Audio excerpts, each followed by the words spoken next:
ઊંચું વ્યાજ લઈ અને કડક ઉઘરાણી કરવાની હકીકત જે છે વલસાડ પોલીસ સ્ટેશનમાં ફરિયાદીબેન ભાવિનીબેન ગણેશભાઈ પટેલ દ્વારા આ અંગે વલસાડ સિટી પોલીસ સ્ટેશનનો સંપર્ક કરવામાં આવ્યો હતો, ફરિયાદ આપવામાં આવી હતી. જે ભાવિનીબેન છે વલસાડ સિટી પોલીસ સ્ટેશનમાં જીઆરડીના સભ્ય છે. તેમણે આ કામના આરોપીબેન છે નીલમબેન નિલેશભાઈ સુરતી પાસેથી વ્યાજ પેટે 27,000 રૂપિયા જે તે વખતે લીધેલા હતા અને માસિક 33% વ્યાજ લખી ₹9,000 પર મંથ એને આપવાની બંને વચ્ચેની વાતચીત થયેલી. એ દરમિયાન ફરિયાદી પાસેથી જે આરોપીબેન જે છે એને 50,000 રૂપિયાનો ચેક પણ લઈ લીધેલો. વારંવાર આ બાબતે ફરિયાદીબેનને વધુ પૈસા આપવા માટે આરોપી વારંવાર તેને હેરાન કરતા હતા અને આ ફેબ્રુઆરી 25 થી લઈને નવેમ્બર 25 સુધીનો જે સમયગાળો છે દરમિયાન આ ભોગ બનનાર બેન ફરિયાદીબેને 91,000 રૂપિયા તો ઓલરેડી વ્યાજ પેટે ચૂકવી દીધા હતા. તેમ છતાં તેમની પાસેથી જે છે વધુમાં વધુ પૈસા નાણાંની ઉઘરાણી માટે થઈને પઠાણી ઉઘરાણીની રજૂઆત થતી હતી.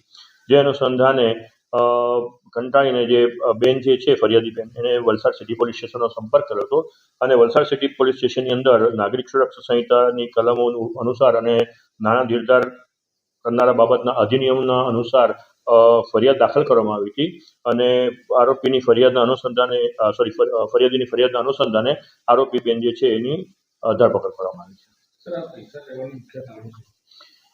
પૈસા પોતાના જરૂર મુજબ એમણે પોતાની પાસે જરૂરિયાત હતી, એમને પોતાના પૈસાની થોડી જરૂરિયાત હતી. એ અનુસંધાને એમને લાગતા ઓળખતા મિત્ર પાસેથી પણ માગણી અગાઉ કરી હતી અને એ રીતે આ બેન ફરિયાદી બેન જે છે આરોપીને ઓળખતા હોય એની પાસે પણ એણે પૈસાની માગણી કરતા 27,000 રૂપિયા એમણે વ્યાજે લીધેલા હતા. આરોપીની ઓલરેડી તપાસ ચાલી છે અને આરોપીની ધરપકડ કરવામાં સરકારશ્રી દ્વારા પણ આ અનુસંધાને અવારનવાર વિવિધ પ્રકારના જાહેરાતો કરવામાં આવે છે. પોલીસ સ્ટેશન લેવલે વ્યાજ ખોટા ધીરધારના કામો કરનારા વિરુદ્ધમાં આપણે ઝુંબેશ રૂપે કામગીરી કરતા હોઈએ છીએ.